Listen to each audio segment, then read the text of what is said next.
Bismillahirrahmanirrahim. Assalamualaikum warahmatullahi wabarakatuh. Alhamdulillahi rabbil alamin. Alhamdulillahillazi anzala sakinah fi qulubil mu'minin liyazdadu imanan ma'a imanihim.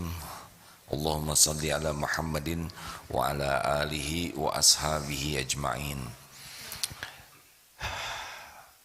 Semoga hari-hari yang tersisa dari umur ini menjadi hari-hari yang penuh keberuntungan. Ciri orang beruntung ada 4. A'udzubillahi minasyaitonirrajim. Bismillahirrahmanirrahim. Wal 'asr. Innal insana lafi khusr. Illal ladina amanu wa 'amilus shalihat wa tawassaw bil haqq wa tawassaw bis sabr.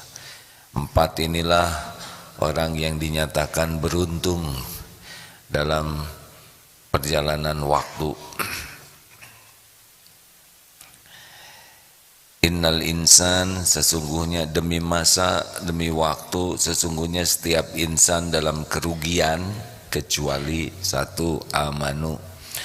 Orang yang beriman itu adalah orang yang paham kebenaran. Jadi kita belajar itu bukan untuk nilai. Nilai itu hanya karena sedang sekolah perlu alat ukur. Kita belajar itu untuk paham. Amanu ini adalah orang yang paham kebenaran. Ada tahu, ada paham. Kalau tahu itu hanya dengan mendapat informasi. Kalau paham itu dengan belajar sungguh-sungguh. Maka Rasulullah SAW bersabda, wa may yuridillahu bihi khairan yufaqihu fiddin.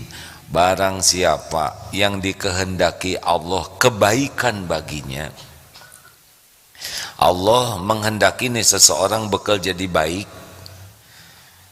Ciri khasnya adalah dimudahkan paham agama. Jadi kalau orang dikasih uang oleh Allah banyak, itu biasa saja. Dikasih kekayaan melimpah, biasa, nggak ada apa-apanya. Karena penjahat juga, orang yang zolim juga dikasih oleh Allah kekayaan. Dan bisa lebih banyak dari kita. Kalau orang dikasih gelar panjang berenteng, itu juga biasa saja. Tetapi dikasih harta dan dikasih paham kebenaran, itu luar biasa. Karena dengan pemahamannya menjemput hartanya benar, sudah dapat digunakan juga dengan benar. Punya gelar berenteng, paham kebenaran, itu luar biasa.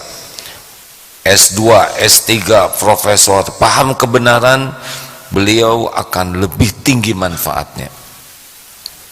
Diberi pangkat jabatan biasa saja. Hitler juga diberikan jabatan, ya. Stalin diberikan jabatan. Pokoknya jabatan itu bukan sesuatu yang istimewa.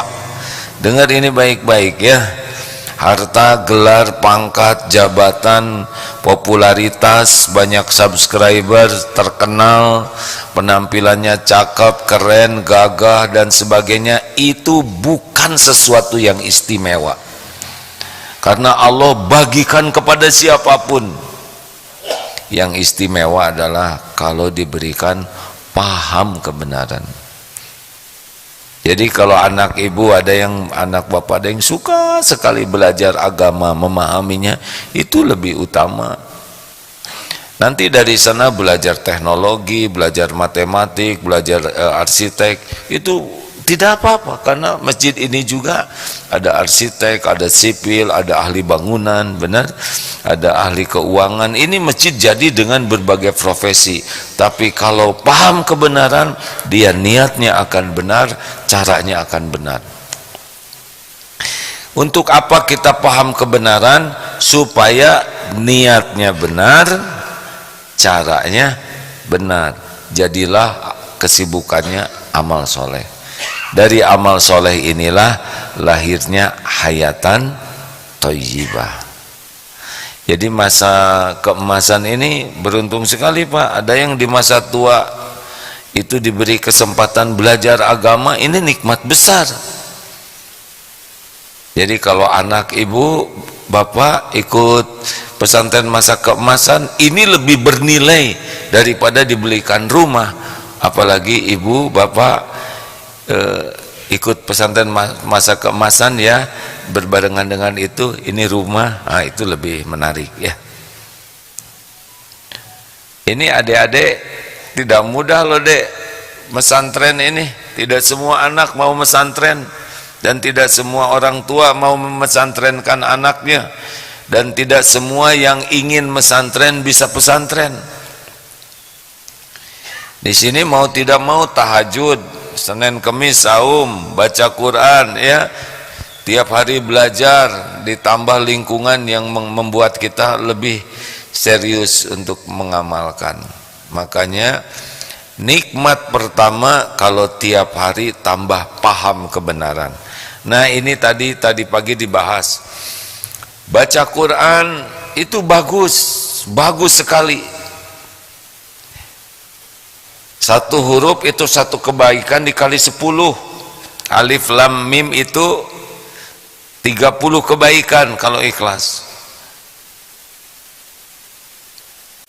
Bismillahirrahmanirrahim itu 190 kebaikan sekali nyebut basmalah itu, kalau niatnya memang ikhlas mencari keridhaan Allah. Kita baca Quran itu kita dapat hadiah dari Allah, karunia pahala kebaikan.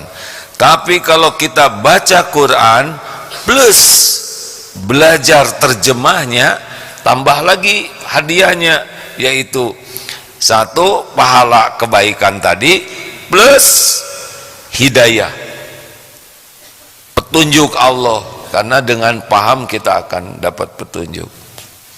Para sahabat Nabi dulu dan yang sekarang sungguh-sungguh paham, itu di Arab turun Quran bahasa Arab disampaikan oleh Rasulullah, langsung dapat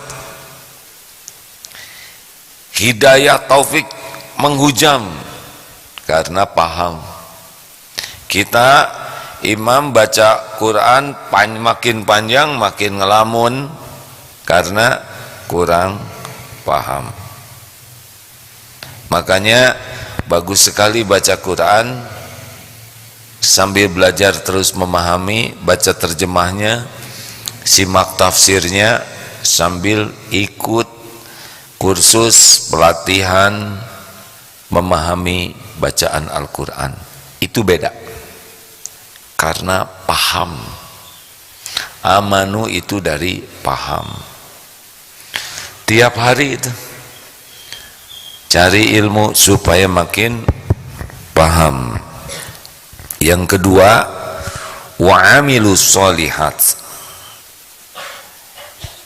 Orang yang beruntung yang tiap waktunya jadi amal soleh. Artinya amanu itu paham kebenaran, wa'amilus sholihat mengamalkan kebenaran. Jadi paham dulu sebelum mengamalkan. Kalau kita tidak paham, tidak bisa mengamalkan dengan benar, ya kan? Makanya menuntut ilmu itu hukumnya wajib. Barang siapa yang ingin dunia, fa'alaihi bil ilmi. Ingin dunia wajib pakai ilmu. Wa man aradal akhirah, barang siapa yang ingin akhirat, fa'alaihi bil ilmi. Wajib dengan ilmu. Wa man aradahuma, yang ingin dunia dan juga ingin akhirat, wajib dengan ilmu. Maka kalau orang tidak semangat belajar, tidak paham kebenaran, tidak akan bisa mengamalkan kebenaran. Ingat ya, ilmu itu pupuk iman. Kurang ilmu, kurang iman, tak berilmu bisa tak beriman.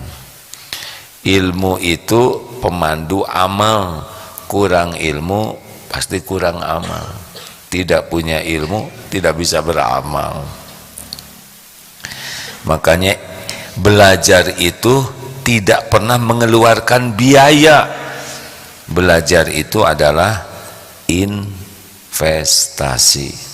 Ongkos, bayaran untuk sekolah, untuk biaya kursus itu bukan biaya, bukan pengeluaran. Semuanya itu namanya apa? Investasi, modal kesuksesan.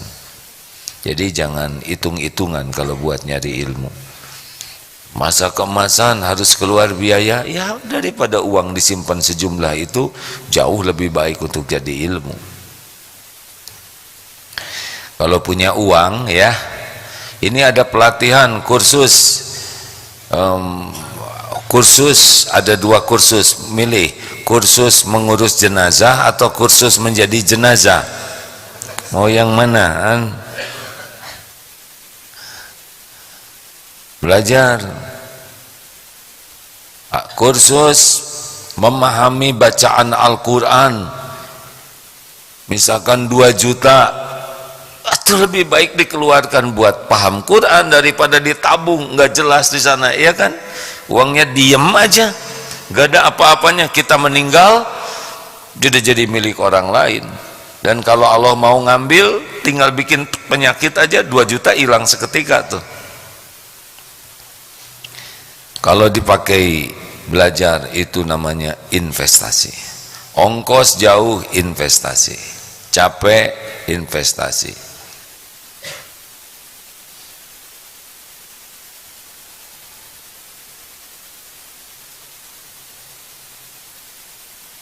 Nah itu tekniknya Pak. Kalau ada yang ngobrol cukup diam saja, nanti yang ngobrolnya ngelihat, kenapa diam, jangan-jangan lagi ngeliatin kita lagi ngobrol, terus aja ngobrol dia yang. 2, wa amilu sholihat. Jadi kerjaan kita hidup ini adalah hanya untuk beramal soleh, gak ada lagi yang lain. Sesudah paham amal soleh, waktu kita tuh tadi adik cerita itu tukang tambal ban. Kalau hanya niatnya nambal ban, ya tidak ada apa-apanya selain dapat uang dari tambal ban. Tapi niat nolong orang, niat membahagiakan orang, ya kan? Kalau ban kempes kurang bahagia, ya.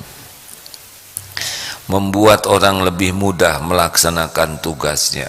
Belum lagi ketika melayaninya dengan penuh sopan santun, niat dakwah. Prosedur nambal ban itu jadi amal soleh yang besar. Amal soleh itu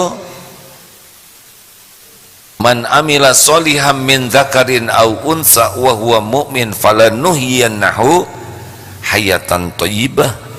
Hidup bahagia itu penyebabnya adalah amal soleh. Jadi kalau kita kurang bahagia, berarti kita belum menjadikan aktivitas kita jadi amal soleh. Di sana syarat amal soleh ada berapa? Ada berapa? 2 ada. Tertipu ini ya. 2. 1 niat harus ikhlas betul. Yang kedua caranya iktiba kepada Rasul. Tapi ini tidak dicontohkan oleh Rasul. Rasul tidak melakukannya. Tunggu dulu, sunnah Rasul itu ada 3 ya. 1 qaul, dengan perkataan Rasulullah menyuruh.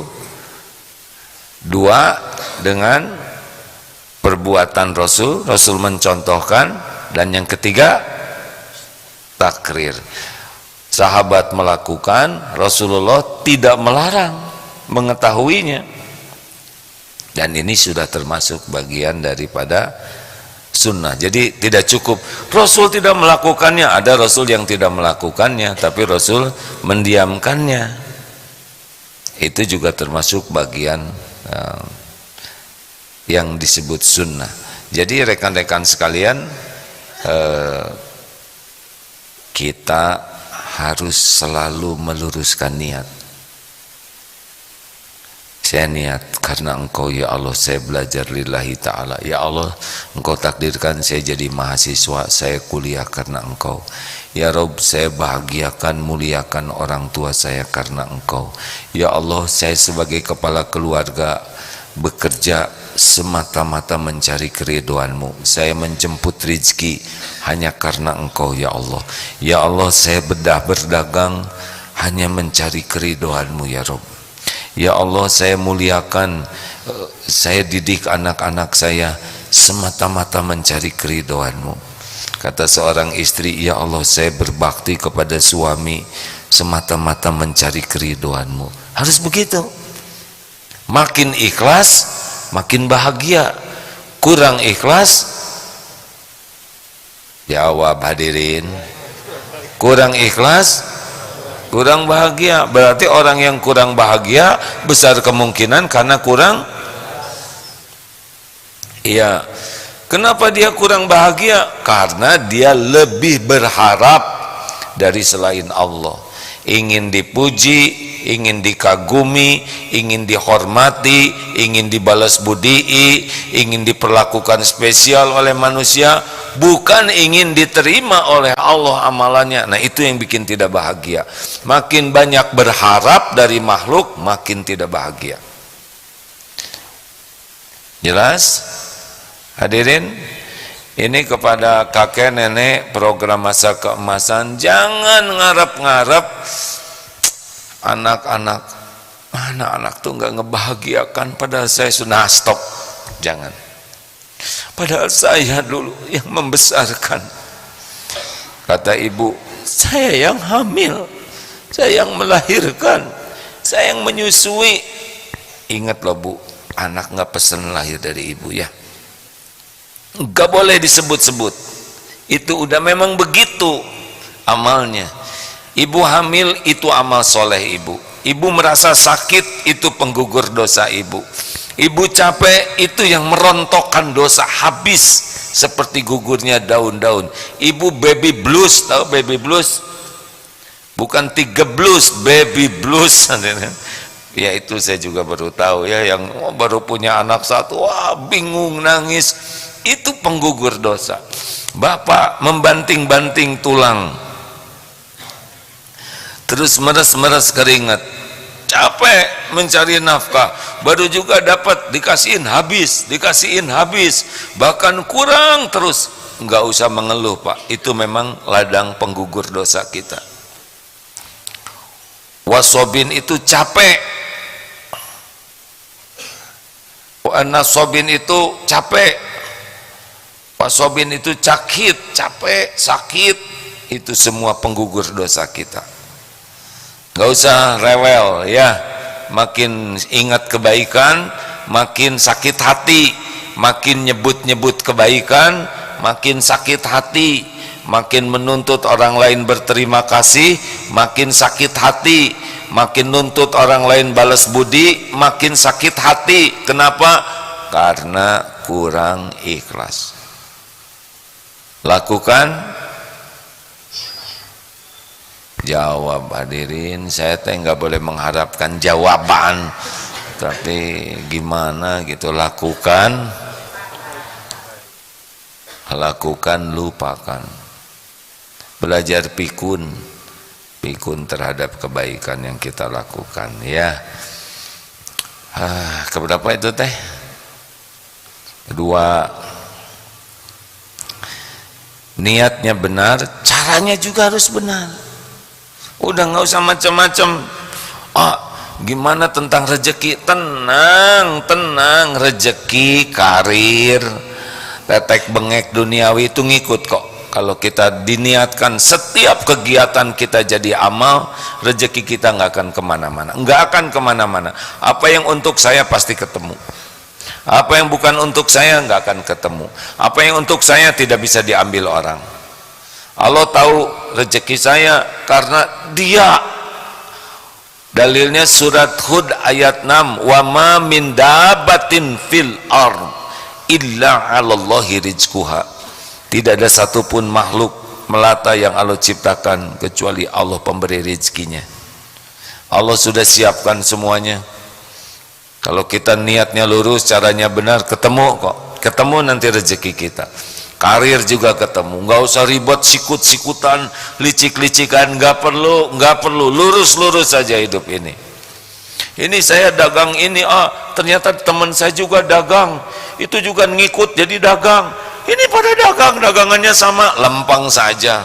Emangnya kalau banyak pedagang yang sama Allah jadi pelit? Kan? Lihat tukang tahu sepanjang jalan, di mana tuh? Sejauh mata memandang, tahu tidak? Tahu tidak? Yang jualan tahu di sana. Beres rezeki mah. Ada seorang paman yang ngajarin yang punya bubur ayam laku sekali, sampai orang-orang dari Jakarta luar kota antri pada gerobak biasa. Itu Allah yang nakdirkan laku, hadirin. Karena saking banyaknya pembeli, si paman ini ngajarin tuh keponakannya, nah ini resepnya, ini caranya, semuanya dibikin sampai tahu, dilatih sampai bisa. Kamu sekarang bikin yang sama, ya.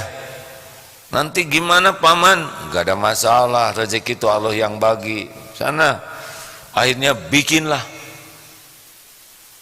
usaha yang sama di tempat berbeda. Laku juga sampai orang-orang pada antri. Apa yang dilakukan? Ini kasihan orang antri gini mau makan bubur saya, kadang gak kebagian. Dibuatlah resepnya itu, kemudian difotokopi, dibagikan. Pak, Bapak ngebagiin resep ini enggak takut jadi banyak saingan? Paman saya aja enggak berkurang rezekinya gara-gara saya jualan. Saya bahagia, paman saya bahagia. Kalau nanti banyak yang jualan begini, saya ikut bahagia. Allah yang ngebagikan rezeki. Gitu. Ini mah punya resep dirahasiakan, jadi dia juga lupa resep yang dia buat, ya enggak? Makanya enggak usah takut kekurangan rezeki. Takut itu takut tidak jujur, takut tidak syukur. Kalau dikasih takut tidak sabar, kalau sedang ditahan takut tidak ridho, kalau diambil oleh Allah. Kalau waktunya diambil, enggak apa-apa, ambil, milik Allah kok, ya. Jangan suka berat kalau waktunya diambil rezekinya oleh Allah, ya. Belajar dari siapa? Tukang parkir. Lihat, nanti perhatikan tukang parkir itu, ya, yang di kotak wasiat itu, ya, yang di kotak ajaib itu. Lihat tukang parkir itu ganti-ganti mobil, tidak pernah sombong. Keluar mobil bagus, mobil keren, ganti mobil sederhana, enggak ngepek buat beliau. Bahkan diambil sampai habis, enggak sakit hati, enggak sedih. Kenapa? Karena cuma titipan. Gitu. Yang penting jadi amal, adanya disyukuri jadi amal, diambil oleh Allah ridho jadi amal, ditahan rezekinya sabar jadi amal, lihat orang lain dikasih kita ikut bahagia jadi amal. Jadi hidup ini buat beramal soleh. Jelas? Akhwat, suami itu apa? Apa suami? Suami itu apa sih? Tunggu dulu, pertanyaannya kurang jelas nih. Suami itu sebagai apa bagi seorang istri? Jawab. Jawab, hadirin. Imam, katanya tadinya Teddy, sekarang imam. Yang betul, suami ibu siapa? Imam, imam, Teddy. Suami ibu sebagai apa? Imam. Ada lagi sebagai apa? Yang bisa bikin bahagia suami ibu sebagai apa? Sahabat, mantan. Yang jelas satu, hadirin jangan bikin emosi. Ini santri yang belum nikah, nanti peran suami itu artinya sebagai apa coba? Sebagai ladang amal. Kalau nada seperti itu kurang ikhlas, hadirin, jengkel, ya. Ladang amal. kebaikan, kelebihan suami disyukuri jadi amal, kekurangan, kesalahan suami disabari dan dibantu diperbaiki jadi amal. Ibu teh pulang teh meninggal tuh, kalau istri meninggal bawa apa? Bener, kalau bawa kosmetik siapa? Bawa amal, Bu. Amal. Hidup ini hanya buat beramal soleh. Cuman itu. Kenapa ya orang Islam itu kok waktunya dipakai sholat melulu? Ya memang itu tiangnya. Nih bangunan ini kokoh ada tiangnya. Sholat itu amal yang sangat utama, imaduddin. Sesudah sholat diisi amal-amal yang lain. Ya emang kita kerjanya gitu. Tegakkan sholat 5 waktu sehari, selebihnya untuk amal-amal soleh yang lain. Jadi hidup kita memang buat beramal soleh. Wa ma khalaqatul jinna wal insa illa liya'budun. Dia adalah sekali-kali kuciptakan jin dan manusia kecuali untuk mengabdi ke Allah. Nah, mengabdi ke Allah itu disebut amal soleh. Niatnya lurus lillahi ta'ala, yang dilakukannya benar. Perkara kari, rezeki, jodoh dan sebagainya semuanya ada dalam genggaman Allah. Nanti Allah yang membagikan. Kalau rezeki udah jadi amal aja udah bagus, selebihnya nanti dikasih yang paling pas menurut Allah. Nggak mungkin semuanya jadi presiden di Indonesia, mustahil ya. Ini presiden ngepel, itu presiden nggak mungkin. Dah nggak apa-apa. Ada karena jabatan itu casing, pembagian tugas aja. Ini masjid ini jalan, ada sound system, ada DKM, ada yang ngurus taman, ada petugas kebersihan, ada yang manajemen keuangan. Ini bagi-bagi tugas. Lalu siapa yang paling mulia? Apa ketua DKM? Belum tentu. Yang paling ikhlas dan paling lurus itu yang paling beruntung, namanya ahli takwa. Begitu. Nah, yang ketiga, tawasobil haq, saling berwasiat dalam kebenaran. Jadi waktu kita ini adalah tadi untuk paham kebenaran, yang kedua untuk mengamalkan kebenaran, yang ketiga mendakwahkan kebenaran. Jadi kita harus ambil bagian di dalam dakwah. Dakwah, saya nggak bisa ceramah. Tidak harus ceramah. Dakwah itu menjadi contoh kebaikan aja dakwah. Diam juga bisa jadi dakwah kalau diam itu pada tempatnya. Kita tidak banyak bicara tapi rajin, itu juga sudah dakwah. Makanya kita harus latih tawasobil haq. Supaya kita bisa menyampaikan, maka kita juga harus rajin mendengarkan. Jadi tawasobil haq itu saling berwasiat di dalam kebenaran. Mana yang paling penting? Kita memberi nasihat atau menerima nasihat? Kan? Yang penting dua-duanya. Yang paling penting yang mana? Keterampilan memberi nasihat, keterampilan menerima nasihat. Menerima atau memberi, itu penting. Kalau kita tidak bisa menerima nasihat, biasanya kita tidak bisa memberi nasihat dengan baik. Mana yang penting? Kemampuan mendengar, kemampuan mendengarkan. Ya, mendengarkan. Jadi Bapak Ibu, salah satu kunci orang bisa memberi nasihat dengan baik awalnya adalah senang mendengarkan, menyimak, menerima nasihat dengan baik. Karena setiap waktu sholat kita minta kepada Allah ihdinas siratal mustaqim, minta diberi petunjuk jalan yang lurus.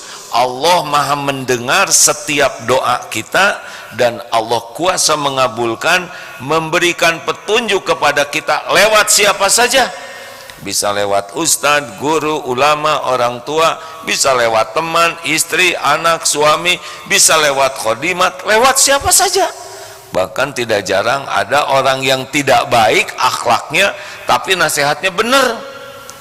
Bu, jangan banyak omong, kalau ngomong harus benar, perbaiki diri tuh, jangan cuma ngomong bagus, lihat diri sendiri. Itu kan benar omongannya. Walaupun maaf ya, walaupun keluar dari ayam, kalau telur ambil, nah kalau bukan telur jangan. Jam 5:30 ya. Ini maaf, di radio sekarang akan ada ilmu yang lebih manfaat lewat guru kita Kiai Haji Miftah Farid. Semoga Allah memberikan usia panjang penuh kebaikan, memberikan nikmat iman, nikmatnya istiqomah ibadah, nikmatnya hidup penuh maslahat, disehatkan lahir batin, dikaruniakan perlindungan oleh Allah dari segala bala fitnah musibah, dan dikaruniakan istiqomah sampai husnul khotimah. Amin ya Allah ya rabbal alamin. Sallallahu alaihi wasallam. Alhamdulillah, silakan Pak Miftah. Sudah masuk? Sudah. Alhamdulillah, terima kasih. Yang di medsos masih bersama AA. Jadi pagi seperti ini dirilai banyak media ya, YouTube, Twitter, Instagram, MQTV, MQFM. Nah, ada jaringan radio namanya MQFM.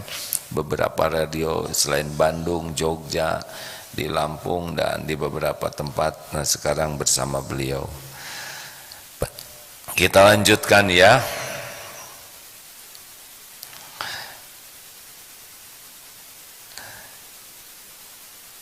Jadi kita harus latihan, kalau ada yang memberi nasihat itu rezeki. Walaupun pedes, walaupun kurang enak menurut nafsu, kalau benar pasti terkabulnya doa.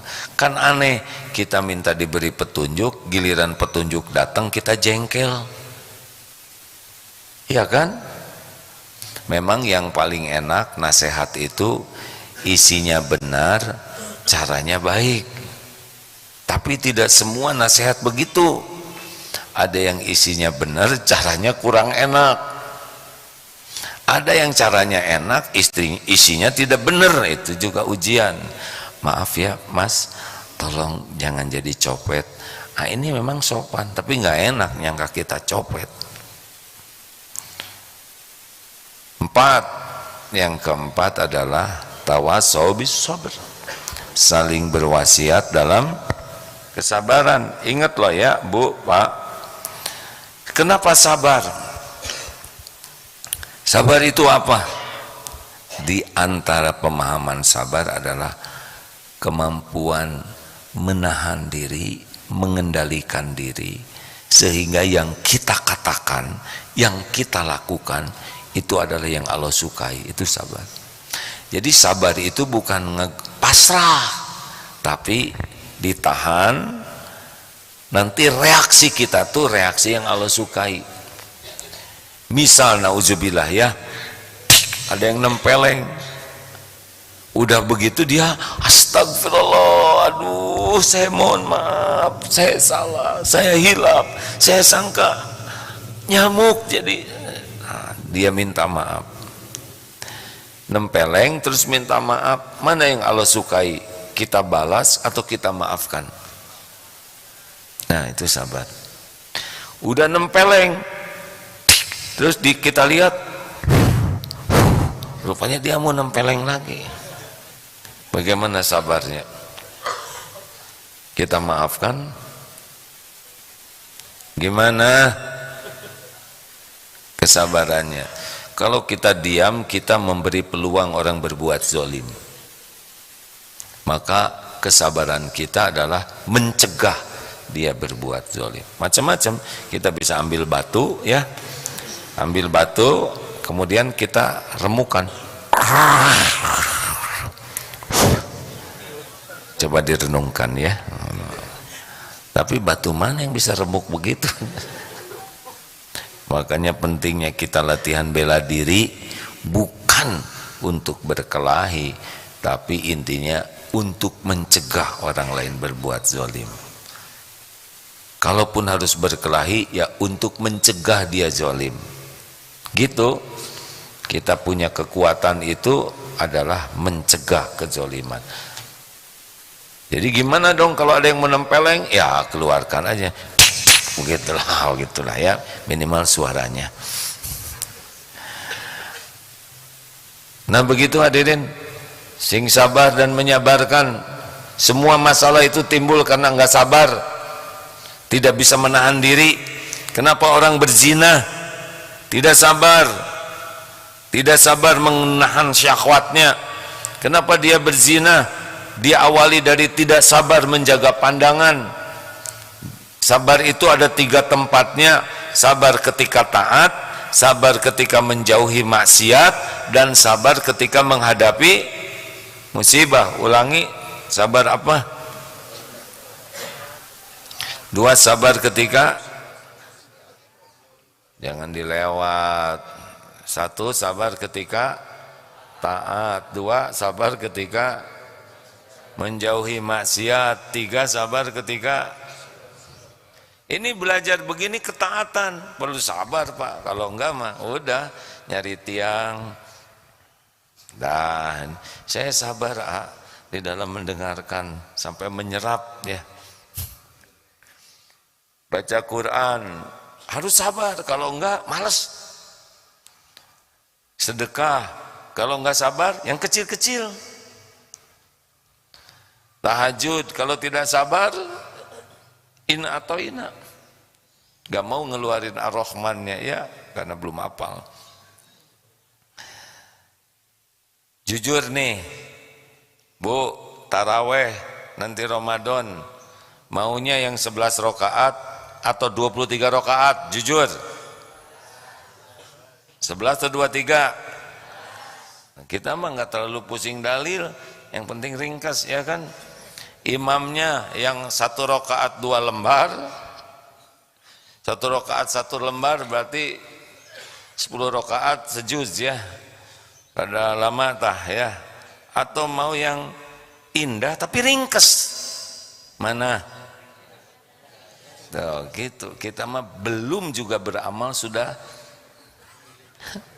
milih yang kurang sabar.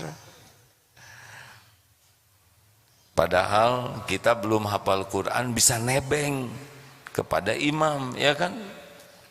Ya tapi kan kalau baca Quran itu pegel kaki saya. Jalan-jalan di mall 2 jam juga nggak pernah pegel. Sabar dalam menjauhi maksiat. Nih turun dari sini, jalan banyak para mahasiswa, mahasiswi, santri akhwat, santri ikhwan, itu mata harus dikendalikan. Ya kalau saya nunduk terus nanti saya nabrak, banyak alasan. Lihat jangan, lihat jangan, lihat terus jangan. Aduh, itu harus ditahan pandangan ya. Yang pertama halal, yang kedua sudah tidak halal. Tapi ini dari tadi yang pertama terus loh. Nah itu kurang sabar ya. Maksiat itu macam-macam dan itu perlu kesabaran. Dan yang ketiga, sabar ketika menghadapi musibah. Ini sudah ada babnya khusus. Jadi tiap waktu sekarang usahakan nambah paham kebenaran, tiap waktu jadi amal, tiap waktu jadi dabah, tiap waktu jadi semakin bisa mengendalikan diri dan mengajak orang lain mengendalikan diri. Insya Allah kita tidak akan rugi ya. Baik, ada pertanyaan silakan. Tidak ada? Jadi boleh. Nah kalau ngacung itu harus sabar ya. Pertama, jangan sampai sambil menggeliat ya, saya ada. Silakan. Sama itu ketika sholat juga ada yang nebeng tuh Pak. Allah Akbar, trek-treknya.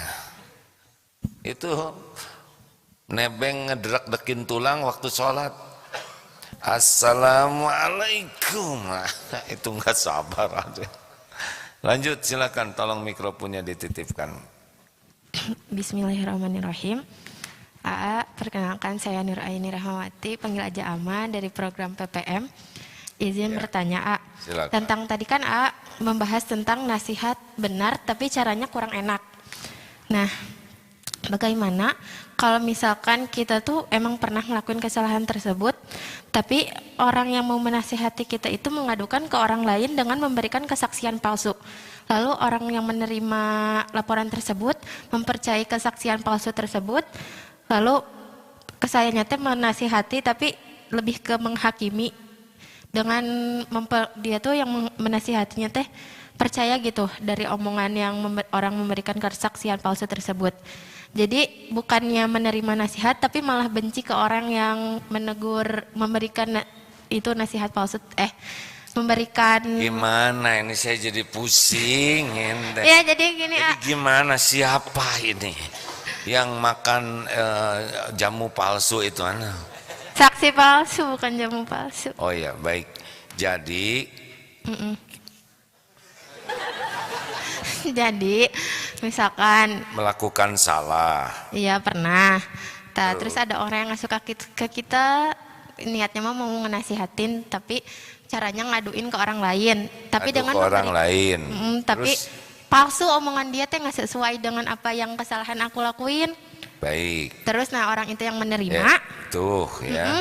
menasihati aku. Bukan iya. Oh, iya, mohon. Terus Orang ini. yang menasihati aku itu kayak lebih menghakimi karena Hakim. iya soalnya pas nasihatin juga tidak sesuai apa yang kesalahan aku lakuin gitu Baik. Nah itu gimana?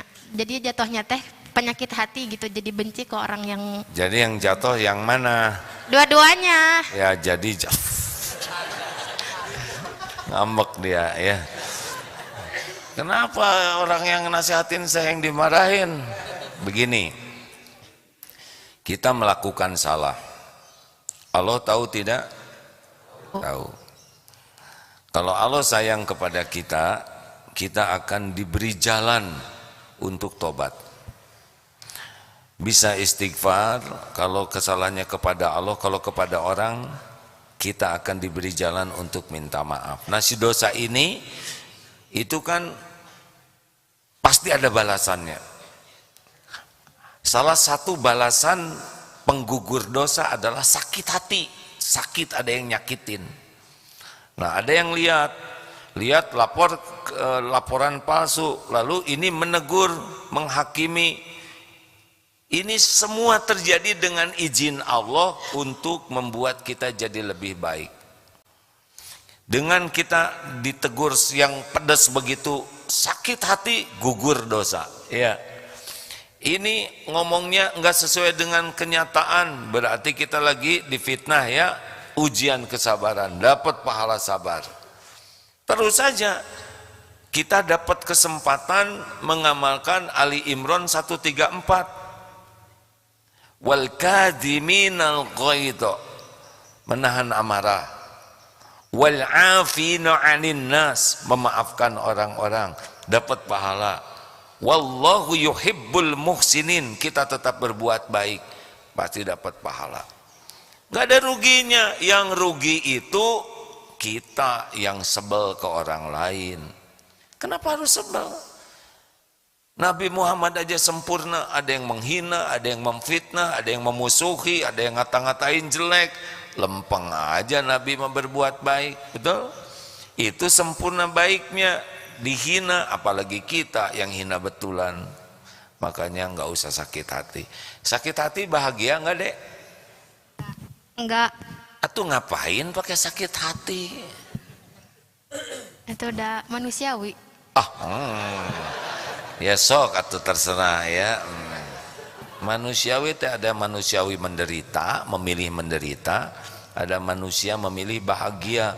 Kalau memilih bahagia, wal 'afina 'anil nas, maafkan dan berbuat baik. Hidup mah nggak mungkin semua orang suka ke kita ya, nggak mungkin. Dan bukan kerjaan kita membuat orang suka ke kita, nggak ada perlunya kita membuat orang lain suka ke kita. Yang perlu kita lakukan membuat kita melakukan agar Allah suka ke kita. Selebihnya Allah yang membulak-balik hati. Baik, pertanyaan selanjutnya. Oh, jadi banyak masalah gini. Bapak segini dekat tetap bertanya, Pak. Ya, sok atau pakai mikrofonnya. Bismillahirrahmanirrahim. Assalamualaikum warahmatullahi wabarakatuh. Waalaikumsalam warahmatullahi Alhamdulillah, wabarakatuh. dengan izin Allah biasa bertemu ya. Silakan, Pak. Saya dari Sukabumi, sedang Alhamdulillah. bertugas gitu sebetulnya ini. Cuman setiap ke Bandung pasti merindukan tempat ini. Alhamdulillah. Ingat zaman KMB, RMB lah. FMBB, ya. Forum Forum Rakyat Bersatu gitu ya. Bandung Bersatu waktu itu ya. Tahun 2000. terserah Bapak apa aja ya pokoknya. Kita sering di sini begitu. Ya. Nah sekarang begini terkait dengan masalah, saya selain guru juga politisi mungkin Pak di partai politik Pak ya. Jujur saja selama ini saya diamanahin nyalek sampai 3 kali gitu. Nyalek ya. Nyalek tuh nyalon legislatif. tapi slegit ya, bagus ya. Ya.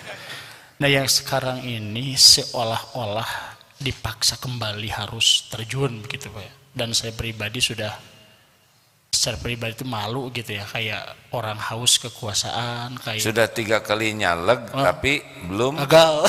belum jaleg. belum Ya, jadi gitu belum ya. jaleg. Nah saya hari ini tuh jujur sedang mengelola mengelola hati, mengelola pikiran, kemudian bagaimana menyikapi hal seperti ini gitu ya. Hati kecil Bapak gimana? Apa yang ada di hatimu yang terdalam? Sebetulnya ada keinginan ingin berkhidmat lebih besar, ada gitu ya. Ada. 20 tahun saya sebagai guru di pesantren. Nah ini murid saya ini yang sudah jadi sarjana juga mengawal kita gitu ya. Pas kebetulan hari ini nyimak. Terus masih ingin berkhidmat tapi ada rasa gimana ya, culture mungkin budaya di sekitar kita udah juga. 3 kali 4 kali belum 4 kali sekarang. 4 kali oh ini gitu. Iya. Udah gampang istiqoroh aja Pak. Ya Allah, Engkau lah yang maha tahu. Itu aja, kalau Ustaz. baik mudahkan, kalau enggak jangan gitu. Gimana dah saya enggak tahu Pak ya. Ya Allah, ini teh nafsu bukan. Kalau ini baik buat umat, maslahat, bisa jadi bekal dunia akhirat saya, mudahkan. Kalau enggak baik jangan gitu. Beres Pak? Ya, iya. Saya doakan yang terbaik menurut Allah aja Pak. Sebab baik menurut kita belum tentu baik menurut Allah ya.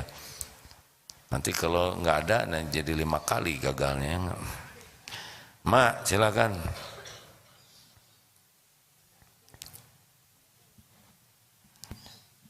Assalamualaikum warahmatullahi wabarakatuh. Waalaikumsalam warahmatullahi wabarakatuh. Ini cuman ke saya ininya kameranya Min. Ya udah nggak apa-apa. Silakan Bu. Ya, saya Rismayanti dari Kota Bukit Tinggi, Sumatera Barat. Alhamdulillah. Maaf, ini pertanyaan masalahnya di diri saya sendiri ini yang mau saya tanyakan. Nggak apa-apa didengar orang lain. Iya, nggak apa-apa. Ya. Mungkin orang lain juga mungkin ada punya pengalaman yang sama. Ya. Saya sama saudara kandung merasa tidak enak hati. Mungkin ada sesuatu yang membuat saya merasa nggak dianggap atau direndahkan atau gimana gitu ya. Terus saya merasa seperti itu karena saya udah nggak nyaman. Terus saya blok nomor HP mereka dan saya tidak pernah komunikasi lagi dengan mereka. Dan apakah hal itu suatu kesalahan yang besar bagi saya? Ibu, Atau gimana itu, perasaan Ibu gimana ngeblok kemudian dengan saudara itu gimana? Jadi bahagia Atau nggak enak juga? Mungkin karena lagi kesel, karena selama ini juga sudah berusaha memperbaiki keadaan ini, tapi kayaknya nggak ada titik temu dan mereka sepertinya bertahan dengan prinsip mereka. Jadi saya rasanya lebih enak seperti ini gitu. Tapi Ya. apakah ini jalan yang benar? Apa salah yang saya lakukan gitu? Baik, satu, jangan pernah memutuskan silaturahim. Jadi jangan ada niat putus silaturahim, ya. Yang kedua, idfa billati hiya ahsan, tolak keburukan dengan cara yang lebih baik. Jangan sampai kita melakukan hal yang sama. Kalau orang berkata jelek, kita milih berkata baik. Kalau orang tidak mau silaturahim, kita milih silaturahim. Kita milih yang Allah sukai. Gitu. Dia merendahkan kita, ya emang kita rendah ya. Kita dihargai itu karena Allah nutupin aib, dosa. Kalau dibuka mungkin bukan hanya direndahkan, mungkin kita diludahi juga kalau Allah ngebuka aib kita. Jadi masih untung direndahkan. Dan nggak apa-apa direndahkan. Ada yang merendahkan Rasulullah juga, nggak apa-apa. Ya. Yang penting kita jangan berperilaku rendah. Udah, buka lagi itunya. Kirim makanan ke sana. Doakan kebaikan yang banyak. Insya Allah. Makasih ya atas Ya. pencerahannya. Assalamualaikum warahmatullahi wabarakatuh. Waalaikumsalam warahmatullahi. Sebetulnya belum selesai saya ngejawab, ya udah nggak apa-apa. Ibu baca surat Ali Imran 134, ciri orang takwa, ya.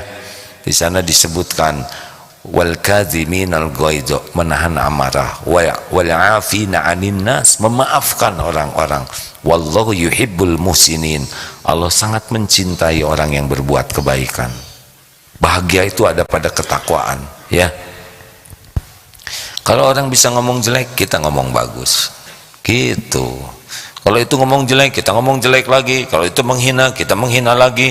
Itu ngebeberin aib, kita beberin aib lagi. Terus mau ngapain sekolah tinggi-tinggi? Mau ngapain belajar agama kalau bisanya cuma niru kejelekan orang? Halo? Kalau orang milih berbuat jelek, kita milih berbuat baik. Karena yang kembali ke kita, yang kita lakukan. In ahsantum li anfusikum wa in asatum falaha. Jika kamu berbuat baik, kebaikan itu buat dirimu sendiri. Gitu.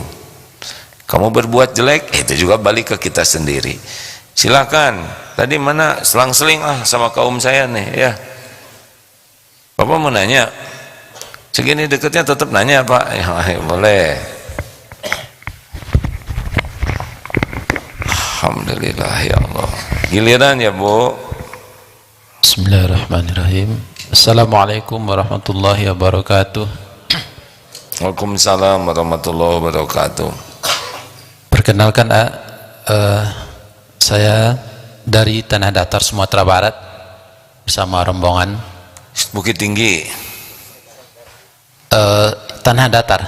Jadi kita ini yang datarnya. Ini luar biasa, ini Sukabumi ya. Alhamdulillah bagus Pak, Sukabumi, Jadi, suka air sebenarnya. Ibu dari Tanah Tinggi, ini Bukit Tinggi, ini Tanah Datar. Ya. Nanti Kami ada teman saya dari Tanah Tinggi Pak. rombongan 3 bus, 2 bus dari Bukit Tinggi, 1 bus dari Tanah Datar Sumatera Barat. Ada sekarang di sini. Semuanya ada. Ada. Yang mana? Pantas kenapa santri jadi sepuh-sepuh begini ya? Alhamdulillah. Terima kasih. Alhamdulillah senang bertemu langsung, berkunjung langsung dengan guru Agim, dengan para santriwan santriwati di sini. Ada aura kesejukan terasa kepada iman insyaallah. Alhamdulillah. Jadi seperti apa yang A sampaikan tadi tentang bagaimana menata hati agar mau menerima nasihat. Mungkin di hati ini ada sesuatu yang menjadi penyebab kita tidak mau menerima nasihat dari orang lain, walaupun yang menasihati kita itu ada anak kecil atau orang-orang yang berakhlak buruk, padahal nasihat itu sebenarnya penting bagi kita. Ya. Apakah diri apa ini penyebabnya jadi nggak bisa nerima gitu? Ya, Terus bagaimana menata hatinya agar mau menerima nasihat? Ya. Mungkin karena banyak dosa mungkin, atau kurangnya amal soleh, atau gimana? Terima kasih. Ya, baik, terima kasih Pak. Terima kasih dari Tanah Tinggi dan Bukit Datar ya, alhamdulillah. Waduh, dirubah dikit aja bukan. Dan Suka Tinggi juga ya ini. Tadi pertanyaannya apa? Bagaimana? Nah, apa penyebab kita tidak mau menerima nasihat? Penyebabnya adalah sombong, takabur. Orang takabur itu cirinya dua, orang sombong tuh, batarul haq wa ghamtun nas, menolak kebenaran dan menganggap remeh orang lain. Ini adalah penyakit iblis yang membuat dia dikutuk. Nabi Adam bikin dosa, melakukan dosa, memakan buah yang dilarang. Iblis juga melakukan dosa, tapi hasilnya beda. Nabi Adam tobat, diampuni, iblis dilaknat. Apa sebabnya? Jenis dosanya. Kalau iblis itu dosanya takabur. Ini ingin menyerupai kepada al-mutakabbirin. Jadi Allah murka. Makanya orang-orang yang sombong itu dia la yadkhulul jannah, tidak bisa masuk surga. Man kana fi qalbihi mithqalu dzarratin min kibr, yang di hatinya ada sebesar zarah aja takabur. Nah, apa yang mau disombongin kita ini, ya kan? Asal setetes mani ujung jadi bangke, kemana-mana bawa ya kan, apa yang mau disombongin, ya benar. Kita dihormati orang tuh karena Allah nutupin aib, dosa, maksiat, kejelekan kita aja. Kita tuh dihargai orang tuh karena benar-benar aslinya enggak pantas kita dihargai. Sholat enggak pernah khusyuk, ngaji enggak ngerti, amal jarang ikhlas, mata berzina, pikiran kotor, mulut busuk, hati jelek. Apa yang membuat kita harus dihargai orang, kan? Udah gitu kita minta ke Allah, minta petunjuk. Ihdinas siratal mustaqim, siratal ladzina an'amta 'alaihim ghairil maghdubi 'alaihim waladdallin. Ini jelas kita minta. Oleh Allah dikasih, malah nolak lagi, memang sombong ya. Jadi caranya sekarang sadari bahwa koreksi, saran itu adalah terkabulnya doa. Kita yang minta, masa udah dikasih marah, ya nggak? Ngaco, betul tidak?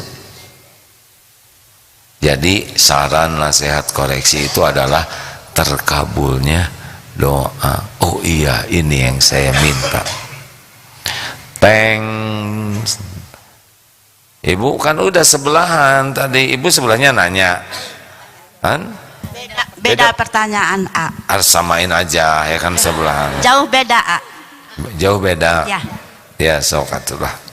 Assalamualaikum warahmatullahi wabarakatuh. Waalaikumsalam. Ibu dari mana? Kenalkan, saya dari Batu Sangkar, Kabupaten Tanah Ada Datar. lagi hadirin. Ya. Batu Sangkar. Ini seru sekali ya. Dari kota Batu Sangkar, Kabupaten Sangkar. Tanah Datar.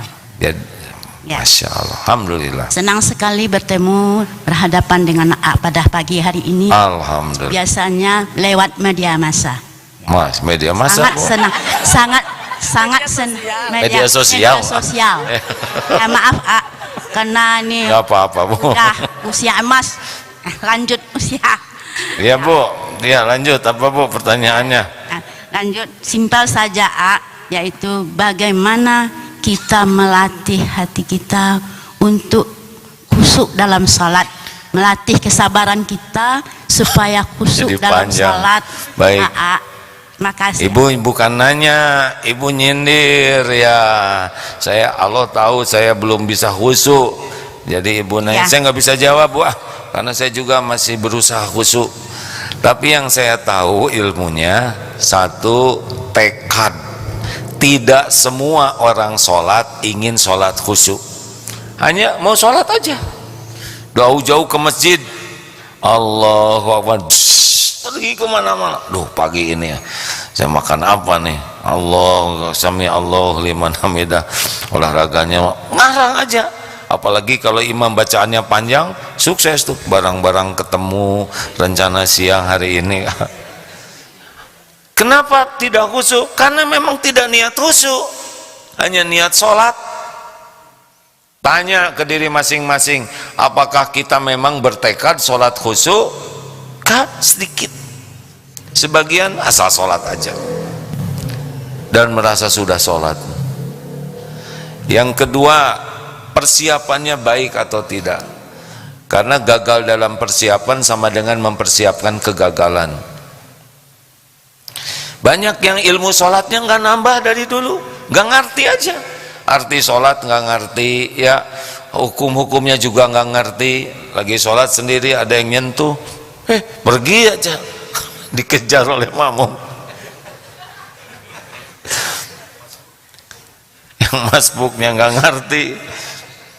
Bu, belajar persiapan baik, wudunya harus baik kalau pengen khusyuk tuh. Kalau wudunya asal-asalan, persiapan waktu, persiapan tempat baik. Kalau udah serba telat-telat, asal-asalan, pakaian asal-asalan, ini udah kurang hormat ke Allah, biasanya sholatnya juga kurang bagus. Bisa dilihat dari wudunya. Kalau wudunya asal-asalan, besar kemungkinan sholatnya asal-asalan. Yang ketiga, paham atau tidak. Nah, banyak yang sholat nggak paham dan tidak berusaha paham, padahal cuma sedikit arti bacaan sholat ya. Yang keempat, tumaninah tidak. Ini kuncinya. Sholat khusyuk itu tumaninah. Kita Bismillahirrahmanirrahim. Amin. Udah belum ya Fatihahnya? Udah, kayaknya udah agak lama. Allahu Akbar, begitu. Jadi ngomong sendiri. Tidak jarang lagi ruku baca at-tahiyat, ya enggak? Tahiyatun baru sadar ketika telunjuk di sini. Sami Allah liman hamida. Berapa banyak kita sujud lama gara-gara ini sujud ke satu atau kedua ya, emang lama sujudnya. Berapa banyak kita baca Robbik Firli, benar-benar itu nggak pakai hati. Robbik Firli warhamni wajhuni wafni wajhukni wahdini wafini Allahumma subhanahu wa ta'ala atahiyatul barakatuh salawatu tiba-tiba. Astagfirullahaladzim, astagfirullahaladzim. Assalamualaikum, assalamualaikum, assalamualaikum, assalamualaikum, assalamualaikum, assalamualaikum. Dan tidak merasa bersalah. Pernah ada ibu-ibu cerita, padahal ini disegani sekali ibu-ibu ini, kalau jamaah ketemu dicium tangannya di majelis taklim tuh, lagi sholat subuh, kompor, air mateng, ya lagi sholat nih Pak, tahiyat air, terus pergi aja ke dapur, saya belum salam, assalamualaikum, jadi pakai ujung teko, assalamualaikum, assalamualaikum. Coba itu. Kenapa hidup kita kurang baik? Karena sholatnya kurang baik. Udah lewat jam 6. Terima kasih para pendengar ya yang menyimak di medsos karena waktunya sudah habis. Kita tutup dengan doa akhir majlis. Subhanakallahumma bihamdik asyhadu alla ilaha illa anta astaghfiruka wa atubu ilaik. Assalamualaikum warahmatullahi wabarakatuh.